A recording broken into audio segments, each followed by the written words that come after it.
আসসালামু আলাইকুম সবাইকে স্বাগতম জানাচ্ছি আমাদের সপ্তম ক্লাসে।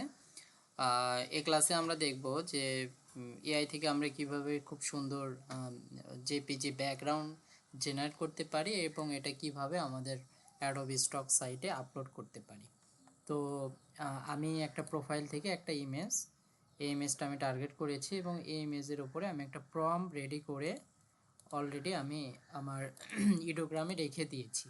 তো আমরা যখন স্টার নিয়ে কাজ করতেছিলাম আমাদের গত ক্লাসে, তো তখন কিন্তু এটা রেশিও ছিল 1:1/স্কোয়ার। আপনারা যখন পিএনজি ট্রির জন্য কাজ করবেন তখন অবশ্যই এটা স্কোয়ার থাকবে, আর যখন আমরা ব্যাকগ্রাউন্ড নিয়ে কাজ করব তখন অবশ্যই 16:10 বা 16:9 যে কোনো একটা রাখবেন। আমি এখানে 16:10 রাখতেছি এবং এখান থেকে আরেকটা বিষয়, আমি একটু বাইরে ক্লিক করি। আপনারা ইডোগ্রামে দেখবেন যে 3.0 বা 3.0 এটা অ্যাডভান্স মডেল তাদের। এখানে কিন্তু ক্রেডিট অনেক বেশি কাটে। আপনারা 2.0-তে কাজ করবেন তাহলে মোটামুটি ক্রেডিট বা অনেকক্ষণ ধরে কাজ করতে পারবেন বা ক্রেডিটটা বেশি কাটবে না। সো এখান থেকে আমি আমার প্রম্পট দিয়েছি, দেখি আমরা এখান থেকে জেনারেটে ক্লিক করলাম। আমরা জেনারেট করতেছি ব্যাকগ্রাউন্ড, যেটা আমরা আমাদের অ্যাডোবি স্টক সাইটে আপলোড করব।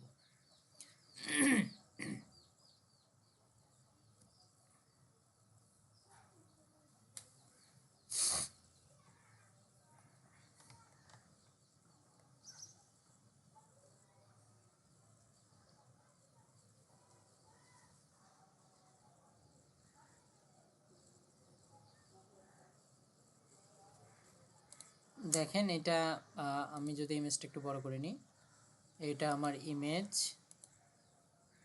এখান থেকে সবগুলো আমি নিতে পারবো না, এটা একটু ভালো লাগতেছে, এটা এখান থেকে ডাউনলোড করলাম,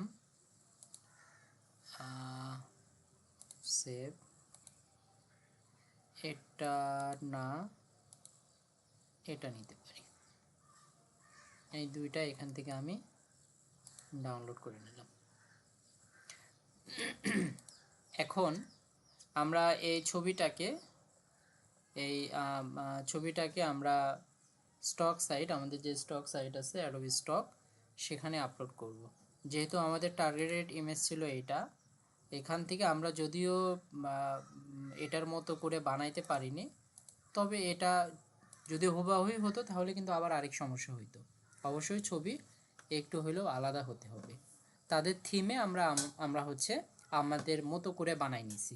এখন চলেন আমরা যে ছবি দুইটা বানাইলাম বা নামাই নিছি, এগুলোর আমরা কি করব, কালার কারেকশন করব এবং আপ স্কেল করব। তারপর এই ছবিটাকে আমরা আমাদের অ্যাডোবি স্টক সাইটে আপলোড করব। তো প্রথমে আমাদের এই ছবিটাকে কি করতে হবে, অ্যাডোবি ফটোশপে এখান থেকে ওপেন করতে পারি, অথবা ফটোশপে ঢুকে আমরা হচ্ছে এটাকে ওপেন করে নিতে পারি। ওটা আমাদের গত কাজ ছিল। আমরা দুইভাবে আমি ডাইরেক্ট এখান থেকে ওপেন করতে পারি, অথবা ফটোশপে ঢুকে এই যে ওপেন, কোন ছবিটা ওপেন করবেন ডাবল ক্লিক করবেন, তাহলে কিন্তু এখানে ওপেন হয়ে যাবে। ওপেন হওয়ার পর প্রথম কাজ ইমেজ, ইমেজ থেকে ইমেজ সাইজ, এটা হবে অটোমেটিক, রেজুলেশন দিবেন 300, অটোমেটিককে আবার প্রিজার্ভ ডিটেলস 2.0 করেন এবং এটা দেখেন 70 থেকে 100-র মধ্যে রাখতে হবে। এটা অবশ্যই পিক্সেল থাকবে, এটাই অবস্থায় থাকবে। এখান থেকে ওকে ক্লিক করেন। ছবির রেজলিউশন বেড়ে গেছে। অল্টারে চাপ দিয়ে মাউসের মাঝে যে রোলারটা আছে, রোলারটাকে নিচের দিকে নামান, তাহলে ছবিটা জুম আউট হবে। জুম ইন করার জন্য উপর দিকে ঘোরান। এখন এটার আমরা কি করব, কালার কারেকশন করব। এখান থেকে আমরা প্রথমে ভাইব্রেন্স, যেভাবে আমরা গত ক্লাসে আমাদের পিএনজি ইমেজ হচ্ছে কালার কারেকশন করেছি, একইভাবেই ভাইব্রেন্সটাকে বাড়াই নিচ্ছি।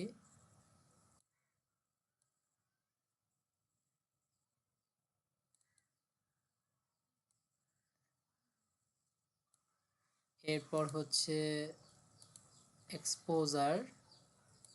এক্সপোজারটাকে 10-এর ওই পার নিয়ে যাব না, গামাটাকেও 10-এর ওই পার নিয়ে যাব না।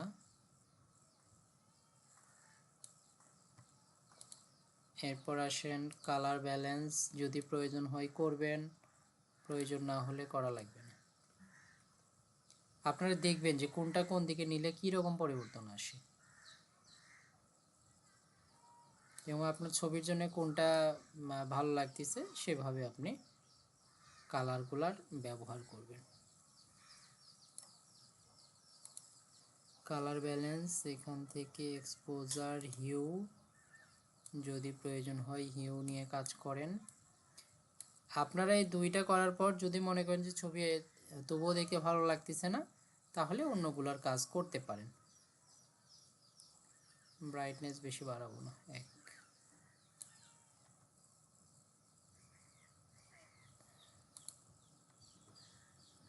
এখান থেকে আমরা ব্রাইটনেস অ্যান্ড কন্ট্রাস্টটা একটু, মোটামুটি আমাদের কাজ শেষ। আমরা এখন এই ছবিটাকে সেভ করব। ফাইল থেকে এক্সপোর্ট থেকে সেভ ফর ওয়েব। এবং এটা কি জেপিজি না, এখানে খেয়াল করেন আমাদের এখানে কিন্তু পিএনজি আছে। অ্যাডোবি স্টকে কিন্তু আবার পিএনজি, এটা তো আমার ব্যাকগ্রাউন্ড রিমুভ করার ছবি না, সেক্ষেত্রে কিন্তু এটা পিএনজি থাকবে না, এটাকে আমাদের জেপিজি করে দিতে হবে।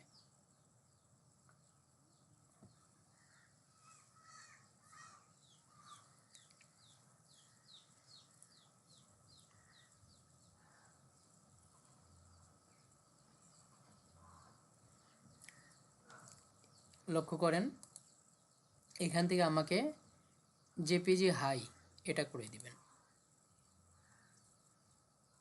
এবং কোয়ালিটি এটা অবশ্যই 100% থাকবে। অ্যাডোবির ক্ষেত্রে এই কাজটা করতে হবে, পিএনজির ক্ষেত্রে যেভাবে দেখাইছে ওটা পিএনজির ক্ষেত্রে করবেন, মানে যেগুলো হচ্ছে ব্যাকগ্রাউন্ড রিমুভ করা। এটা করার পর এটা অবশ্যই জেপিজি, এটা 100% সেভ দেন।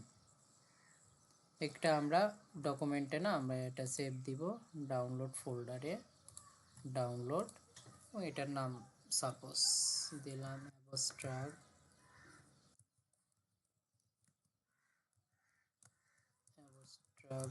ব্যাকগ্রাউন্ড 2025, এটা আমি নাম দিলাম।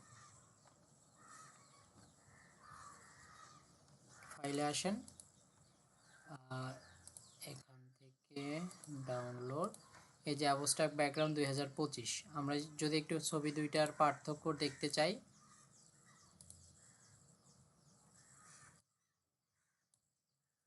এটা আমাদের এআই থেকে নেওয়া ছবি এবং এইটা আমাদের হাই রেজুলেশন এবং আপ স্কেল করার পরের ছবি। দেখেন দুইটা পাশাপাশি যদি নেই,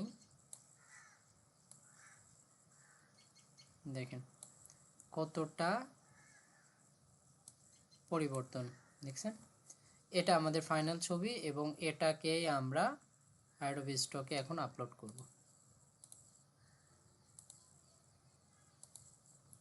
এটা আমরা অ্যাডোবি স্টক কন্ট্রিবিউটর প্রোফাইলে চলে আসেন। অ্যাডোবি স্টক, আমাদের যে অ্যাডোবি স্টক, এটা আমার কন্ট্রিবিউটর প্রোফাইল। এখান থেকে আপলোড ফাইলে ক্লিক করব, করার পর এই যে আপলোড, এবং এখানে ড্র্যাগ অ্যান্ড ড্রপ করলেও হবে বা টেনে নিয়ে এসে বা এখানে ব্রাউজ করলেও হবে। এখানে আপনি যে ছবিটা আছে ছবি জায়গায় টেনে নিয়ে আসেন, নিয়ে এসে এখানে ছেড়ে দেন, তাহলে আমার ছবি আপলোড শুরু হইল। এবং আমি ছবিটা টার্গেট করেছিলাম এই ছবিটা থেকে ইন্সপায়ার্ড হয়ে আমি মনে করলাম যে হ্যাঁ আমি একটা ছবি বানাতে পারি এই রিলেটেড। তো এই টাইটেলটা কিন্তু আপনি ব্যবহার করতে পারি, তবে পুরোপুরি সেম টাইটেল ব্যবহার করব না, এটাকে হালকা কারেকশন করব। ছবিটা লোড নিতে একটু সময় নেবে।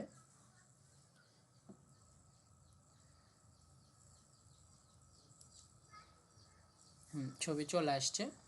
আমাদের প্রথম কাজ ছবিটাকে সিলেক্ট করা এবং এখান থেকে আমরা ফাইল টাইপ, এখানে ফাইল টাইপ অবশ্যই ফটো থাকবে কারণ এটা তো আমাদের ছবি। ক্যাটাগরি এটা আমরা এখান থেকে এটা কি টাইপের ক্যাটাগরি এখানে এরা কি ধরনের ক্যাটাগরি দিয়েছে সেটা দেখতে পারবেন। ক্যাটাগরি দিয়েছে গ্রাফিক্যাল রিসোর্সেস, আমরাও সেটাই ব্যবহার করব, গ্রাফিক্যাল রিসোর্সেস। এরপর আসেন, এখানে বলতেছে কি create this image using generative AI tools. এটা অবশ্যই অবশ্যই অন রাখতে হবে। এটা যদি অন না রেখে ছবি দেন, এটা কিন্তু আমার এআই জেনারেটেড ছবি ছাড়া চলে যাবে, সেক্ষেত্রে কিন্তু অ্যাকাউন্ট সাসপেন্ড হওয়ার একটা সম্ভাবনা আছে।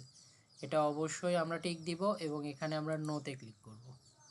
এই দুইটা অপশন যাতে আপনারা ভুলে না যান, অবশ্যই এটা মাথায় রাখবেন, এই দুইটা। ক্লিয়ার? যে created using generated AI tools, এটা অবশ্যই ঠিক থাকবে এবং এখানে রিকগনাইজেবল পিপল অর প্রপার্টি, এটা নো থাকবে। এখন আসি টাইটেল।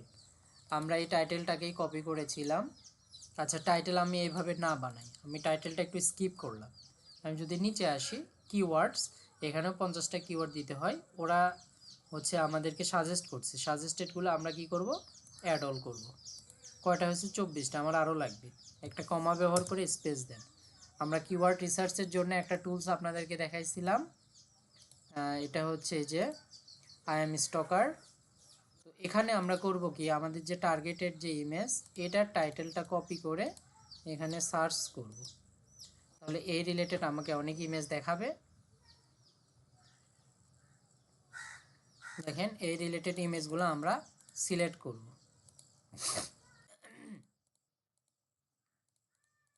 কয়েকটা 5-6টা বা 7-8টা আমরা সিলেক্ট করব। করার পর এখানে দেখেন কিওয়ার্ডের অলরেডি লিস্ট চলে আসছে। আমরা র্যাঙ্কিংটা সবচেয়ে টপ র্যাঙ্ক রাখবো। এখানে আমরা 25টাই সিলেক্ট করব এবং কপি টু ক্লিপবোর্ড করার পর আমার কন্টেন্টের এখানে আসেন, কন্ট্রোল ভি দেন। মনে হয় একটা কিওয়ার্ড বেশি হয়েছে, একটাকে আপনি ডিলিট দেন। তাহলে কিওয়ার্ড এখানে 40টাই নিয়ে 50টাই নিয়ে নিছে। এখন আমরা টাইটেলটা ফাঁকা রাখছিলাম। টাইটেলটা আমরা করব কি, এখানে তো আমরা কিওয়ার্ড দেখতেছি এগুলো, তাই না? তো আমি যদি প্রথমে আসি, এগুলোর এখানে যদি আমি মাউস নিয়ে যাই, এদের এখানেও কিন্তু একটা টাইটেল আছে। তো এই টাইটেলগুলো আমরা রিইউজ করতে পারি।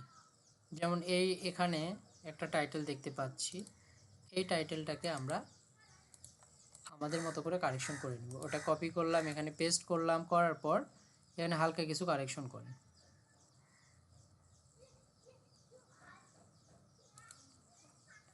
AI word name, microchip, colourful sphere with beam, AI concept with, আচ্ছা এটা এখানে থাকলো। আমি আর দুই একটা দেখব।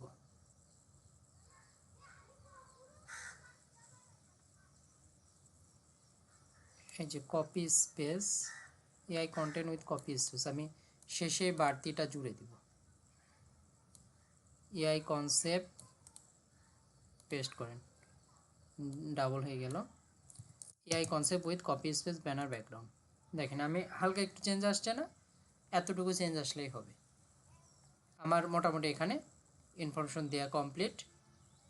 এখন আমি এখান থেকে সেভে ক্লিক করব। তাহলে দেখেন এখানে আমার এটা যখন গ্রিন বাতি জ্বলবে, লাইট জ্বলবে, তার মানে বুঝবেন যে হ্যাঁ আপনার সব কিছু দেওয়া ঠিকঠাক আছে। এবং এখান থেকে আমরা সাবমিট ওয়ান ফাইলে ক্লিক করব এবং এটা দুইটাকে আমরা সিলেক্ট করে কন্টিনিউ ক্লিক দিব। এখানে বলতেছে যে ক্যাট কোনগুলো, ক্যাটের ছবিতে আপনি সিলেক্ট করে ভেরিফাই করেন। ক্যাট একটাই দেখতেছি, এটা মেবি ওটা ডগ। ক্যাট এটা কয়েকবার আসবে, এটা সিলেক্ট করে ভেরিফাই করলে চলে যাবে। এখন এখানে দেখেন যে ছবিটা উপরে আছে, এটা সম্পর্কে আপনাকে লিখতে বলতেছে, তো ওখানে লিখেন, কাছাকাছি লিখলে হবে, কোনো সমস্যা নেই। A human with human wearing a white apron, maybe বানান ভুল হইল, অ্যাপ্রন। এটা জাস্ট বোঝানো যে কিসের ছবি সেটা জাস্ট বোঝানো। লিখে এখান থেকে ভেরিফাই ক্লিক করেন এবং এখানে আমরা সাবমিটে ক্লিক করব। তাহলে আমার ছবিটা সাবমিটে চলে গেল। এবং এইটা এভাবে আমরা অ্যাডোবি স্টকে ম্যাক্সিমাম প্রথম অবস্থায় ম্যাক্সিমাম 50টা ছবি দিয়ে রাখতে পারবো। ওই 50টার মধ্যে যখন আপনাকে অ্যাপ্রুভাল দিবে, তখন আমরা পরবর্তী আপনার লিমিট দিয়ে দিবে 500টা। সো অ্যাডোবি কিন্তু স্টেপ বাই স্টেপ এভাবে আপনার ছবিগুলো নিবে, একবারেই আপনার হিউজ সংখ্যক ছবি নেবে না কিন্তু। প্রথমে 50টা ছবি, সেখান থেকে কিছু যখন অ্যাপ্রুভ করা শুরু করবে তখন আপনার লিমিটটা বেড়ে যাবে 500টা, তারপরে 1000টা, এইভাবে লিমিট আপনার বাড়তে থাকবে। সো এভাবে আপনি অ্যাডোবি স্টকের ছবি আপ স্কেল করে এবং আমার দেখানো প্রসেসের মাধ্যমে ছবিটা আপলোড করতে পারেন। সো ধন্যবাদ সবাইকে। আজকে ক্লাস আমাদের